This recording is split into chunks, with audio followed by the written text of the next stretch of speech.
안녕하십니까, 김용일 목사입니다. 오늘은 천국에서 크다 일컬음을 받을 자가 되라, 이런 제목으로 하나님 말씀 나누도록 하겠습니다.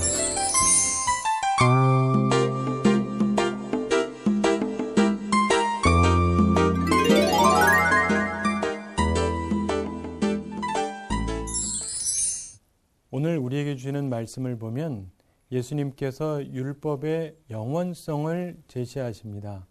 이것은 매우 충격적인 말씀입니다.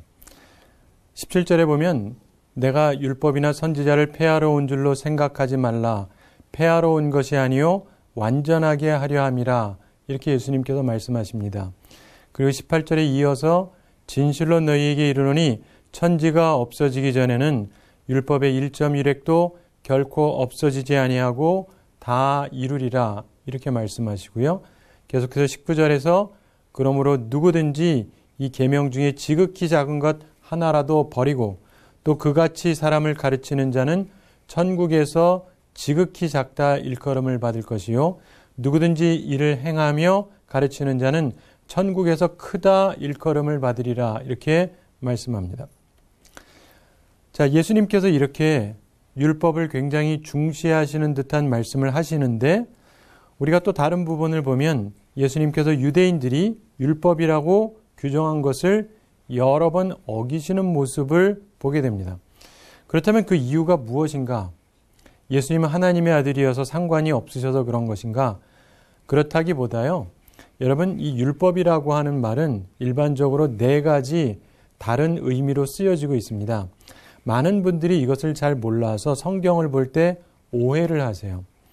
여러분, 똑같은 단어라도 상황에 따라서 다른 의미로 사용이 되는데 일반적으로 율법이라는 단어가 쓰여질 때 네 가지 의미가 있습니다. 첫째 의미가 십계명입니다.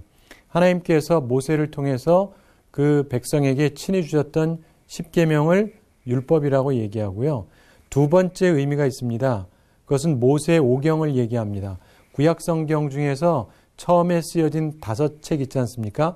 창세기, 출애굽기, 레위기, 민수기, 신명기. 이 5책을 모세 오경이라고 얘기하는데 바로 이것을 율법이라고 얘기합니다. 때로는 율법 할 때 이것이 십계명을 의미하기도 하고 또 때로는 모세 오경을 뜻하기도 합니다. 또한 세 번째 잘 쓰여지는 말씀 중에 하나가 바로 성경을 얘기합니다. 특별히 구약에서 보면은 율법서와 예언서가 있습니다. 그래서 이걸 포함하는 의미에서 성경이라는 의미에서 율법이라는 말을 쓰고 있죠. 또 다른 의미가 있습니다. 네 번째 의미가 있는데 구전율법이 있어요. 입으로 전달되어 오는 율법. 이것은 서기관들의 율법입니다. 예수님 당시에 있었던 서기관들은요, 성경을 참 잘 알았습니다. 근데 그들이 나름대로 하나님의 말씀에다가 조금 첨가하거나 빼거나 하면서 그 당시에 만들어놓은 법이 있었어요. 그런데 오늘날 우리가 기독교 사회가 된다 할지라도 교회들마다 가면 또 교회마다 헌법이 있습니다. 그런데 그런 법은 성경책은 아니죠. 그 외에 우리가 나름대로 이렇게 하는 게 좋겠다, 질서상으로 만든 것입니다. 그래서 예수님께서 어기셨던 것은 십계명이나 모세 오경이나 성경을 어기신 것이 아니고 그 당시의 구전율법, 이 서기관들이 만들어놓은 그 당시의 법을 예수님께서 지키지 아니하셨던 것입니다.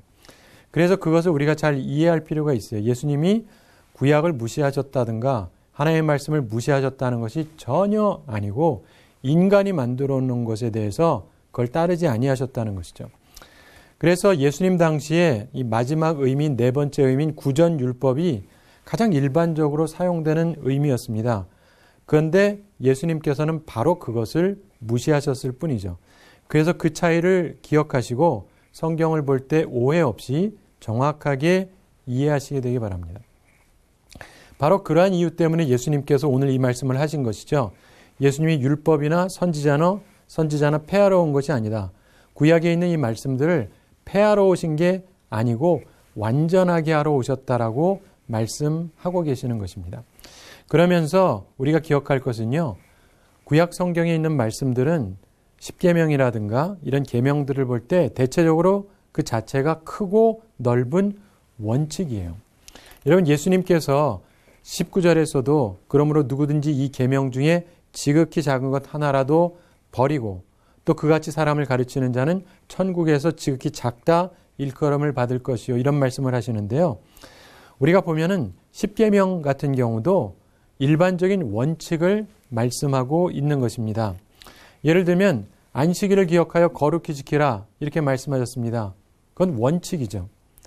그래서 이날에는 아무 일도 하지 말라는 것은 우리가 성경을 보면 분명하게 규명이 되어 있습니다. 이게 대원칙이에요. 그런데 사람이 거기에서 그렇다면 이게 무엇을 의미하냐 하면서 필요 이상으로 들어가면서 인간의 법을 만들기 시작을 한 겁니다. 유대인들이 생각했습니다. 자, 분명히 하나님의 말씀이 안식일을 기억하여 거룩히 지키라 그랬고 안식일에 노동하지 말라 그랬는데 그러면 노동이란 무엇이냐? 이거를 규명하려고 했습니다. 우리 흔히 생각하기를 내가 직업을 가지고 있고 그걸 전체적으로 일하는 것이라고 생각할 수 있겠지만 그러다 보면 사람들이 이렇게 생각합니다. 그럼 한 반쯤만 일하면 어떤가요? 한 3분의 1만 일하면 어떤가요? 예배는 드리고 딴 거 하면 어떤가요? 이런 식으로 사람들이 생각을 하죠. 그러니까 그 당시에 있었던 서기관들도 그런 것과 맞춰서 자기들 딴의 법을 만든 거예요. 그래서 어떤 거는 노동이고 어떤 거는 노동 아니고 말하기가 좀 곤란하잖아요. 근데 그들이 그걸 자꾸 규명을 하려고 그랬습니다. 그러면서 짐을 움직이는 건 노동이다. 이렇게 그들이 규명을 했어요. 그러면 짐이 뭐냐? 이렇게 질문을 하게 되죠. 그러면 짐이라는 거는 사람이 무겁게 들고 다니는 것을 짐이라 할 거냐? 아니면 어느 정도가 짐이냐? 그래서 그 당시에 이 사람들이 나름대로 규명을 했습니다. 예를 들면 먹는 무화과 있지 않습니까? 이 마른 무화과 한 송이, 이 무게에 해당하는 식물, 이거를 움직이면 노동이다. 이렇게 규명을 했어요. 오늘날 우리가 생각하기엔 참 말도 안 되는 얘기 같지만 그들 딴에 나름대로 생각을 해서 그런 결정을 한 거예요. 그리고 다른 것과 혼합하기 위해서 넣은 한 잔의 포도주, 이것도 짐이 되는 거예요. 그리고 우유 중에서 한 모금 마실 정도의 우유, 이거를 움직이는 것도 역시 노동이다. 이렇게 규명을 했습니다. 그리고 상처에 바를 수 있는 소량의 꿀, 이것도 짐이다. 그리고 어린아이에게 바를 만한 양의 작은 양이지만 기름, 이것도 짐이다. 이렇게 했습니다. 그리고 눈에 바른 이 고약을 축일 만한 양의 물, 이것도 짐이다. 이렇게 규명을 했습니다. 그리고 세관 통지서를 쓸 만한 한 장의 종이, 이것도 짐이다. 이렇게 규명을 했어요. 그러니까 반장은 괜찮은데 한 장은 안 되는 거죠. 그리고 알파벳 2자를 쓸 만한 잉크, 그리고 한 개의 펜을 만들 만한 갈대, 이런 식으로요. 수없이 많은 규명을 했던 것입니다. 따라서 이들이 여기에 대해서 논쟁을 많이 했죠. 그런 거를 결정하기까지 논쟁이 있었을 것입니다. 그러면서 안식일에 등잔을 여기에서 저것으로 옮길 수 있는가 아니면 안 되는가 이런 것도 생각을 하고 안식일이 됐을 때 옷 만드는 사람이 옷을 만들지는 않는다 할지라도 옷에다가 바늘을 한번 대었다.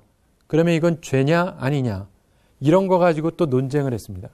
그리고 안식일에 여성이 브로치를 달 수 있느냐 무게가 있는데 이걸 여기다 다는 행동 자체가 그리고 이걸 하고 다니는 게 이게 노동 아니냐 그래서 달 수 있느냐 없느냐 이런 논쟁을 했어요.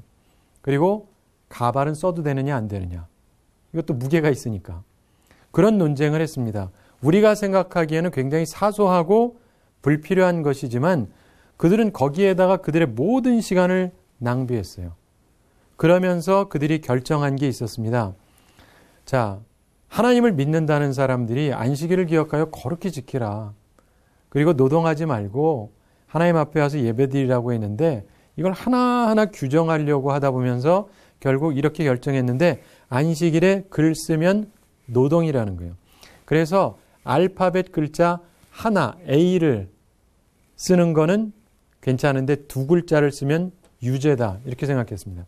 우리 식으로 얘기하자면 주일날 교회 와서 목사님 설교 쓰고 있는 거 범죄행위가 되는 거죠. 어떤 이유로든 하여간 쓰면 안 된다는 거예요. 한 알파벳 쓰는 것까지는 괜찮지만. 그리고 안식일에요. 병 고치는 것도 일이다, 노동이다. 그래서 하면 안 된다였어요. 의사도 사람의 병을 고치면 안 된다고 생각을 했습니다. 노동이기 때문에. 단지 생명의 위험이 있을 때는 그냥 죽게 할 수는 없잖아요. 그 경우에는 치료를 허락하는데 특별히 귀라든가 코라든가 목이라든가 이런 중요한 부분에 대해서 허락이 되기는 하는데 그 경우도요. 상태가 악화되는 거를 막기 위해서 손보는 정도, 그 선에서 끝나야 됩니다.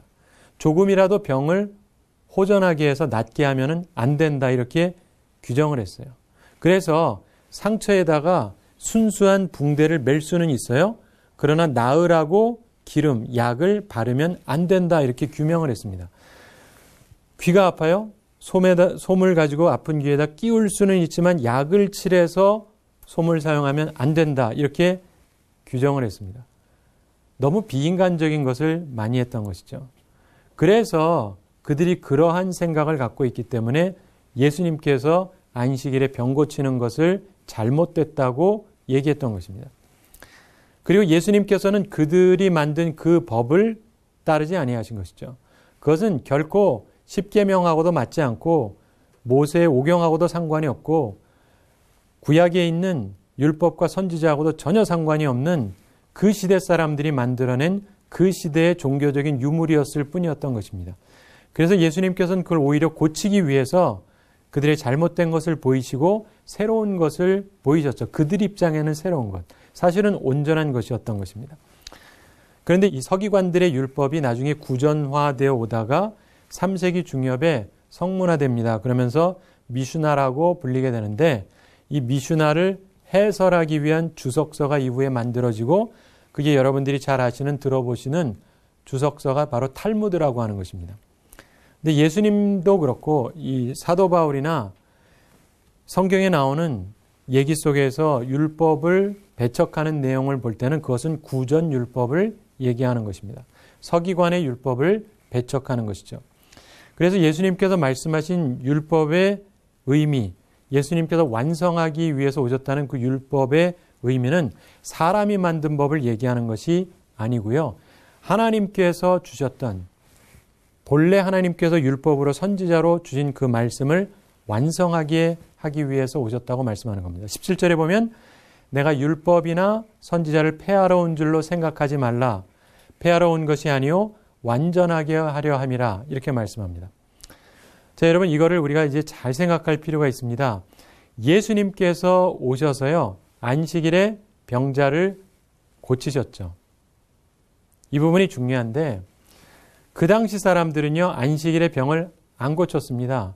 그리고 병을 고치면 안 된다고 가르치고 그렇게 믿었어요. 하나님께서는 안식일을 주신 이유가 뭐냐면 사람들로 하여금 일을 못하게 한다는 거라기보다 일을 안 할 수 있는, 그래서 사람들에게 휴식을 주게 하시고 하나님 안에서 평안함을 얻게 하기 위해서 안식일을 기억하여 거룩히 지키라고 하고 노동하지 말고 하나님 안에서 즐거워하라고 하나님께서 주시는 축복을 누리게 하려고 그날을 주신 것인데 이 사람들은 본래의 그 의미를 상실하고 하나님께서 주시는 모든 축복을 막고 있었다는 것입니다. 그래서 안식일에 하나님께서 나를 고쳐주는 걸 기대하지도 않고 바라지도 않고 하나님 앞에 나올 때 아무런 기대감이 없이 종교 생활만 하고 있었다는 것입니다. 그것이 그 당시에 종교의 문제점이었습니다. 그래서 예수님께서 완전하게 하기 위해서 오셨다고 말씀합니다.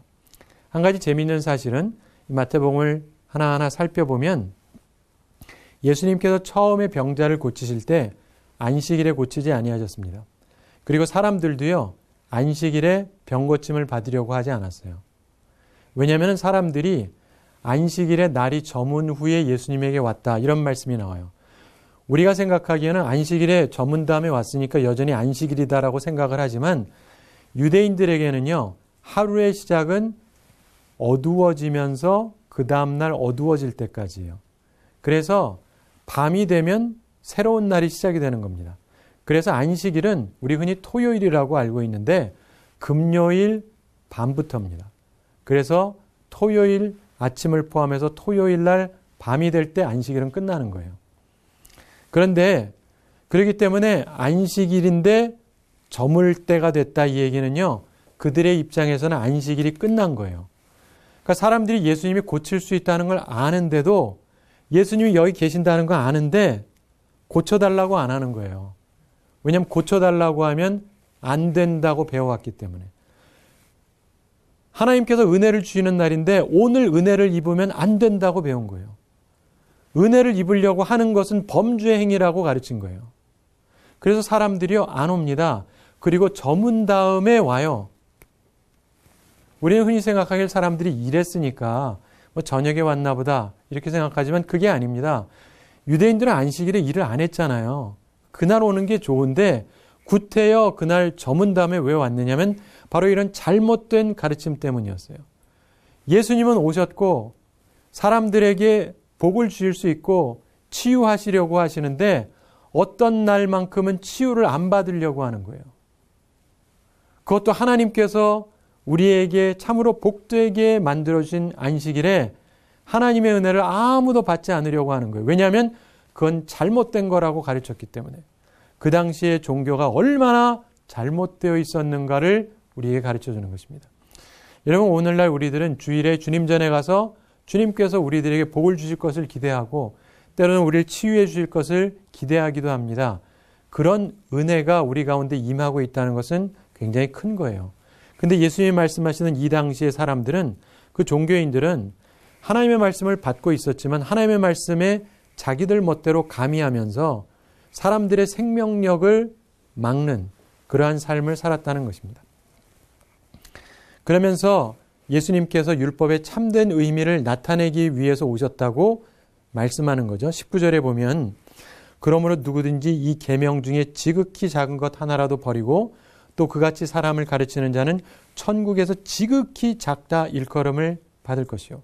누구든지 이를 행하며 가르치는 자는 천국에서 크다 일컬음을 받으리라 이렇게 말씀합니다. 자, 이 말씀 굉장히 중요한 말씀입니다. 자, 주님께서 하신 말씀, 신구약 모든 말씀을 통틀어서 하나님께서 우리에게 주신 말씀을 정확히 이해하고 이것을 내가 행하고 그리고 이것을 가르치는 사람이 천국에서 크다 일컬음을 받을 거다 이렇게 말씀하셨습니다. 결국 우리들이 천국에서 크다 일컬음을 받으려면 하나님의 말씀을 가볍게 여기면 안 돼요. 구약, 신약 다 중요하게 받아들여야 됩니다. 그리고 이것을 행하고 가르쳐야 돼요. 나는 행하지 않고 그러는 것이 아니라 행하고 또한 가르쳐야 됩니다. 이런 사람을 천국에서 크다 일컬을 거다 이렇게 말씀하셨던 것입니다. 특별히 우리가 교회 역사적인 관점에서 이 말씀을 이해할 필요가 있습니다. 신약 성경을 보면 대부분의 바울 서신이 먼저 쓰여졌다라고 성서학자들이 생각합니다. 신약에 27권이 있는데 13권 혹은 14권을 사도 바울이 썼을 거다 이렇게 봅니다. 히브리서를 누가 썼느냐를 정확히 모르기 때문에 그러는데 어쨌든 한 절반 정도를 바울이 썼다 이렇게 우리들이 보는데요.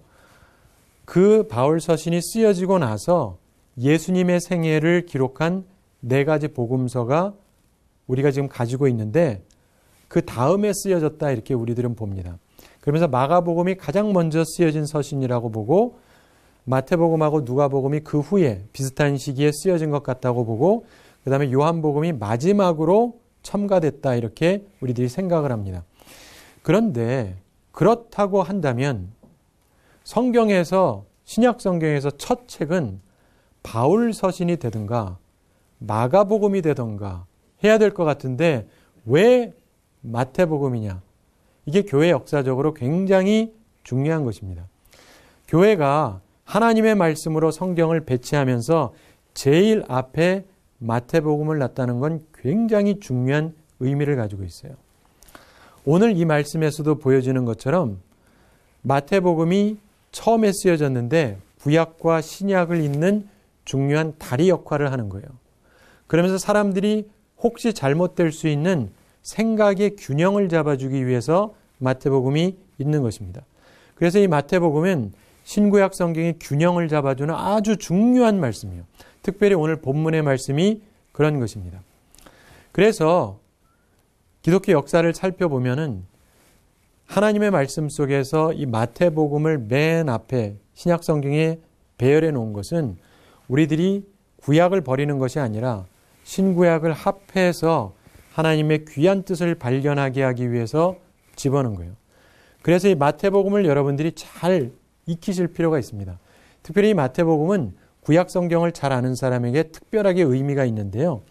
여러분들이 믿음 생활을 특별히 오래 한 분일수록 이 마태복음을 통해서 하나님의 말씀을 균형 있게 이해하면서 천국에서 크다 일컬음을 받는 그런 사람들이 다 되시기를 바랍니다.